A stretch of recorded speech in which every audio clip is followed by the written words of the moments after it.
આ મુદ્દો એટલા માટે કે છેલ્લા 2-3 દિવસથી આપ સતત એ અહેવાલો જોતા હશો. સરકારી મેડિકલ કોલેજ સિવાયની જે મેડિકલ કોલેજો છે અને જે અલગ અલગ પ્રકારના કોટા છે એની અંદર મેડિકલની ફીમાં 10થી 12% સુધીનો વધારો થયો છે.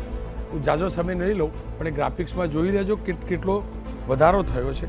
12% સુધીનો, ગયા વર્ષે 50% સુધીનો વધારો હતો, ફરી વાર્ષિક 12% સુધીનો વધારો થયો છે.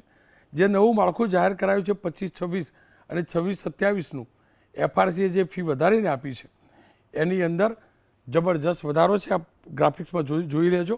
પણ ચર્ચાને શરૂ કરી જેના કારણે સમય ન બગડે. મારી સાથે ડૉક્ટર યોગેશભાઈ ગુપ્તા જોડાયા છે, સિનિયર ફિઝિશિયન છે. ડૉક્ટર શ્રદ્ધા રાજપૂત છે, ભારતીય જનતા પક્ષના નેતા છે. એ દરમિયાન એ પણ કહી દઉં કે ઇન્ડિયન મેડિકલ એસોસિએશને આનો વિરોધ કર્યો છે અને પત્ર પણ લખ્યો છે કે આ ફી વધારો ખોટો છે. હું ફરીથી કહું છું, કરોડ રૂપિયા ખર્ચીને જો ડૉક્ટર બને તો પછી ખ્યાતિ જેવી હોસ્પિટલમાં ટાર્ગેટમાં કામ કરવા જવા મજબૂર થાય અને ટાર્ગેટથી કામ કરવા મજબૂર થાય તો બિનજરૂરી ઓપરેશન કરે. એટલે મેડિકલ ક્ષેત્રે જે બીમારી વધી છે, ગંદકી વધી છે, એનું કારણ ખાનગી સિસ્ટમ છે. સરકારની પ્રાથમિક ફરજ છે કોઈ પણ શિક્ષણ પાછળ સૌથી વધુ બજેટ ફાળવે અને ક્યાંય પણ ખાનગી શબ્દ ન દેખાય એવું આયોજન કરે. કમસે કમ સરકાર એટલી જવાબદારી લે, એ મારું પોતાનું સ્ટેન્ડ છે. મેડિકલ શિક્ષણમાં પ્રાથમિક હોય કે માધ્યમિક કે ટેકનિકલ, શિક્ષણમાં ખાનગીકરણ ન હોવું જોઈએ. ખાનગીકરણથી સત્યાનાશ મળ્યો છે. શ્રદ્ધાબેન રાજપૂત મારી સાથે જોડાય છે, પણ ગુપ્તા સાહેબ જોડાય છે. ગુપ્તા સાહેબ, આપણે જાજુ ભણ્યા નથી, તમારા જેવા ડૉક્ટર મિત્રો છે અને એ ડૉક્ટર મિત્રોને પણ જોયા છે. મોંઘવારીની જમાનામાં 2 રૂપિયામાં ગોળી સાથે ચેકઅપ. રમેશભાઈ રાવલ, મહેસાણા, પિલાજીગંજ, 5 રૂપિયામાં ઇન્જેક્શન સાથે અને તાજા માજા થઈ જ જતા હતા. એ જ રોનક અમદાવાદમાં આજે 5,000 રૂપિયામાં તાજો માજો નહીં થઈ શકતો. રોનકનો બળાપો હોય કે ડૉક્ટર લૂંટે છે, પણ ડૉક્ટર કરોડ રૂપિયામાં બને તો હાથ થાય ને. અને આ ફી વધે એ કેટલું યોગ્ય? રોનકભાઈ, સાચું કહું તો આજે પહેલી વખત એવું લાગે છે કે મને જો તમે અલાઉ કરો ને તો હું કશું બોલ્યા વિના ખાલી મૌન પાળવા તૈયાર છું આજે. કે કોઈકનું મૃત્યુ થયું હોય ને તો આપણે લખીએ કે 2 મિનિટનું મૌન પાડીએ. છેલ્લા 2018થી જ ખાલી આંકડા કાઢું ને તો મને એવું લાગે છે કે મેડિકલ એજ્યુકેશનને આપણે મૃત્યુ દ્વાર તરફ લઈ જઈ રહ્યા છે, લઈ ચૂક્યા છે. એટલે મારે ખરેખર બોલ્યા કરતાં ખાલી 2 મિનિટનું મૌન પાળવું છે. જેને જે સમજવું એ સમજે, જેને જે વિચારવું એ વિચારે. પણ ખરેખર કહું ને તો કંઈ કહેવા જેવું રહ્યું નથી. એટલે પ્લીઝ તમે જો તૈયાર થતા હો, તમે રેડી થતા હો તો 2 મિનિટનું મૌન પાડીશ. એનું કારણ કહું સાહેબ, જે પણ આ લાગતા એમને તો ગમશે જ કે 2 મિનિટ ઓછી ચર્ચા થાય, એટલે મૌન પાડવું ના જોઈએ. સારા માણસનું મૌન ખરું ને સાહેબ, સારા માણસનું મૌન જે ગેરકાયદેસર કામ કરવા મનમરજી કરવાવાળા એમ તો ખુલ્લું મેદાન આપે, એટલે બોલવું જોઈએ, એટલે મૌન ના પાડવું જોઈએ. હવે ચલો, તમે કીધું તમે માન આપું છું કેમ કે તમે ભણ્યા નથી પણ તમે ગણ્યા છો, એટલે તમને માન આપવું બહુ જરૂરી છે. આ લોકો એવું કહે છે કે ફીસ એટલે વધારવી પડે છે કે ઓપરેશનલ કોસ્ટ વધારે હોય, એટલે કે ઇન્ફ્રાસ્ટ્રક્ચર એમને અપગ્રેડ કરવું પડે, ફેકલ્ટીઝની ફીસ આપવી પડે, ટેકનોલોજી એડવાન્સ થતું હોય એને ઇન્ફ્રાસ્ટ્રક્ચરને ઇક્વિપમેન્ટ લાવવા પડે. સાહેબ, તમારો કેમેરો લઈ જઈને આ પ્રાઇવેટ મેડિકલ કોલેજીસ જેટલી પણ ખુલી છે એની અંદર ફરો તો તમને ઇક્વિપમેન્ટ અપગ્રેડેશન 0 મળશે છેલ્લા 10 વર્ષના. ઇવન એ લોકો જે સર્જરીના સ્કાલ્પેલ હોય ને એ પણ બદલતા નથી, સીઝર તક બદલતા નથી. તમે મને કહો છો ઇક્વિપમેન્ટ અપગ્રેડેશન કરીએ છીએ, ટેકનોલોજી અપગ્રેડેશન કરીએ છીએ, એક પણ હોસ્પિટલ મેડિકલ કોલેજની અંદર સ્માર્ટ ટીવી નહીં હોય, સ્માર્ટ ક્લાસરૂમ નહીં હોય, લેપટોપ નહીં હોય, કમ્પ્યુટરની લાઇબ્રેરી નહીં હોય, એ જ ચોપડીવાળી રિસર્ચ લાઇબ્રેરી ચાલતી હશે. અને ફેકલ્ટીના નામે ઘોસ્ટ ફેકલ્ટીનું નામ આપવામાં આવે છે. ઘોસ્ટ એટલે કે ભૂતિયા ફેકલ્ટી. ફેકલ્ટી જેનું નામ છે ચોપડા ઉપર, પણ મહિને એક વખત કદાચ અઠવાડિયે એક વખત ખાલી અંગૂઠો લગાવવા આવતા હશે. હવે એવામાં બાળકો જો ભણે તો ખ્યાતિકાંડ છે ને સાહેબ, ખાલી કરોડ રૂપિયા ખર્ચ્યા અને ખોટા ઓપરેશન કરવા પડે છે એટલા માટે નથી થતા સાહેબ. ઓપરેશન ખોટા કરો ને તો બી તમારી આવડત હોય તો પેશન્ટ મરે નહીં. અત્યારે જે મૃત્યુ પામી રહ્યા છે ને પેશન્ટો, એ એટલા માટે કેમ કે આવડત 0 છે. કોઈએ ભણાવ્યું જ નથી. એટલે જે આ લોકો ફીસ વધારે છે ને ઓડિટ કરીને, એમને શરમ આવી જોઈએ કે એ લોકો આ ઇન્સ્ટિટ્યૂટને અકાઉન્ટેબલ સુદ્ધા નથી ગણતા. એ લોકોની ઓડિટ બી ખાલી પેપર મુદ્દે કરે છે. ત્યાં જઈને સારા ડૉક્ટરોને લઈ જાય ને ત્યાં તો બી તમને ખબર પડે કે કેટલું ઘોટાળો ચાલી રહ્યો છે અને મેડિકલનો કેમ આ લોકો મૃત્યુ દ્વાર તરફ લઈ જઈ રહ્યા છે. તમારે પૈસા વધારવા એ વધારો, મને કોઈ જ વાંધો નથી. તમારે ગરીબોને મેડિકલ કોલેજમાં નથી જવા દેવા, તમારી મરજી.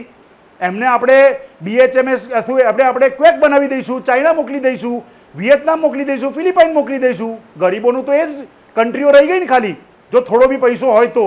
બાકી ગરીબ તો છોડો, મિડલ ક્લાસ પણ મેડિકલ કોલેજની અંદર આવતા ગભરાય છે. જો એના પછી પણ આપણા પોલિટિશિયનો, પોલિસી મેકર, જ્યુડિશરી આ ફીસ કમિટીને સમજાઈ ના શકે તો ભાઈ મૌન પાડ્યા સિવાય ખરેખર કોઈ તકલીફ કશું થાય એવું નથી. જી ડૉક્ટર સાહેબ. ડૉક્ટર સાહેબ, આપનો ખૂબ ખૂબ આભાર. ફરીથી કહું છું, હું મૌન થઈશ ને એ પહેલાં સુધી ચોક્કસથી બોલતો રહીશ આવા મુદ્દે, એ પાક્કું. હું મૌન થઈશ ને એની આગલી સેકન્ડ સુધી લડતો રહીશ ને બોલતો રહીશ. આપનો ખૂબ ખૂબ આભાર. શ્રદ્ધાબેન મારી સાથે જોડાયા છે. શ્રદ્ધાબેન, આટલું મોંઘું શિક્ષણ અને એમાં જે ગોસ્ટ ફેકલ્ટીવાળું છે એમાં કોઈ ડાઉટ નથી.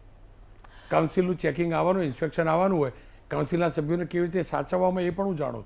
બહુ જાજુ એક કોલેજમાં નહીં પડવું, બરાબર. કેવી ગોઠવણ થાય, 10 ડૉક્ટરો અહીંથી આવી, 10 નર્સિંગ સ્ટાફ અહીંથી આવી અને ગોઠવણ કરીને કરી દેવાનું. આવી ગોઠવણ જ કરતા હોય તો એમને ફી કેમ વધારીને આપવાની? રોનકભાઈ, બે વસ્તુ છે અહીંયા. એક તો ગવર્મેન્ટ કોલેજ અને જીમર્સ કોલેજ છે અને પછી પ્રાઇવેટ કોલેજ છે. FRC જે છે એ નક્કી કરતી હોય છે. જ્યાં સુધી મેડિકલ એજ્યુકેશન અને સીટોની વાત છે તો આપણી પાસે મેડિકલ કોલેજ ગવર્મેન્ટ અને જીમર્સની કોલેજ થઈને 1421, 3800 અને 4000 સમથિંગ જેટલી સીટો છે જેમાં વિદ્યાર્થીઓ ભણી રહ્યા છે.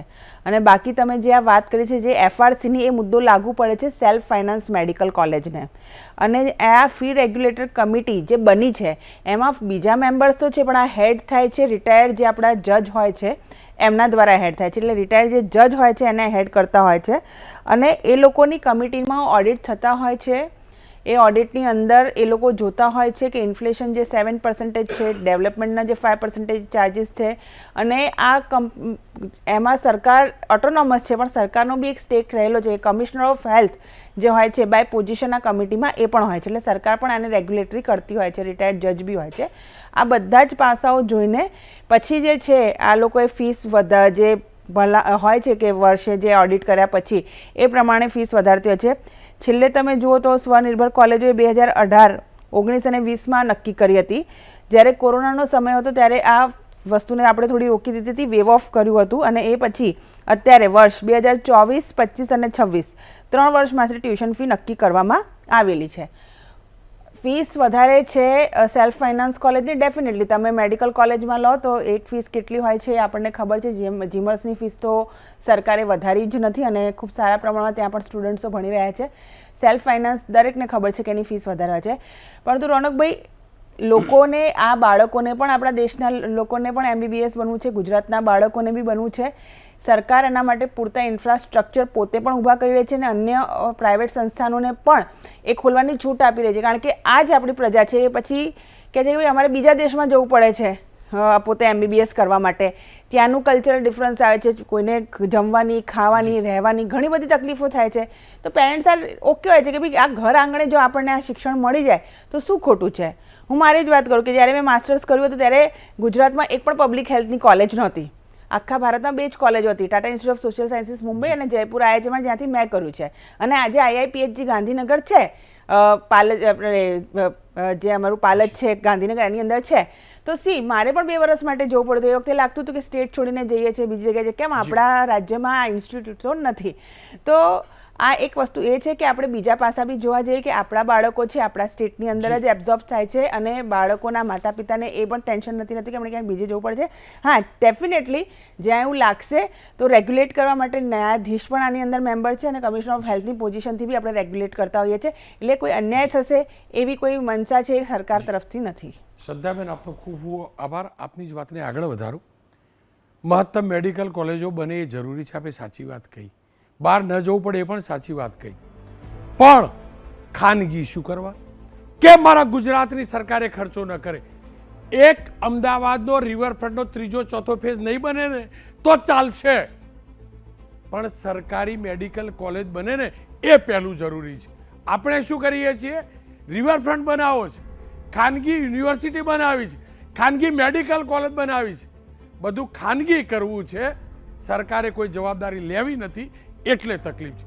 મેડિકલની સીટો વધારવી જ જોઈએ, વધવી જ જોઈએ, પણ સરકારી મેડિકલ કોલેજો થકી વધવી જોઈએ. મારા ગુજરાતની સરકારનું કબાટનું તિજોરીનું તળિયું નથી એવું કે એક મેડિકલ કોલેજ જાતે ન કરી શકે શરૂ. શેના માટે ખાનગી? કેમ ખાનગી? ખાનગી થાય જેના ખિસ્સામાં પૈસા છે એ જ ભરી છોકરાને ભણાવે, એમનો દીકરો ડૉક્ટર બનાવે.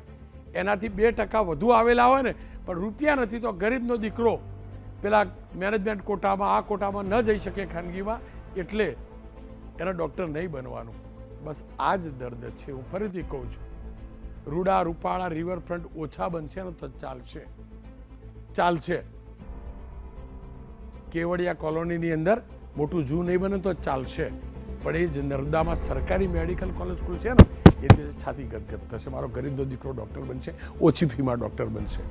આશા રાખું સરકાર, સરકારના વિભાગના અધિકારી અને સરકારના મંત્રી વધુ જ્ઞાન ધરાવે છે કે આ કેટલું રોકાણ કરવું અને એ રોકાણ કેટલું ગુજરાત માટે જરૂરી છે. બસ પ્રાથમિકતા સમજજો. તમારી પાસે એક જ્ઞાન છે ને સાહેબ, એનો ઉપયોગ કરજો. મહેરબાની કરીને અન્ય શિક્ષણની સાથે સાથે મેડિકલ શિક્ષણની પણ આ હદ સુધી ખાનગી હાથમાં ના જવા દેશો.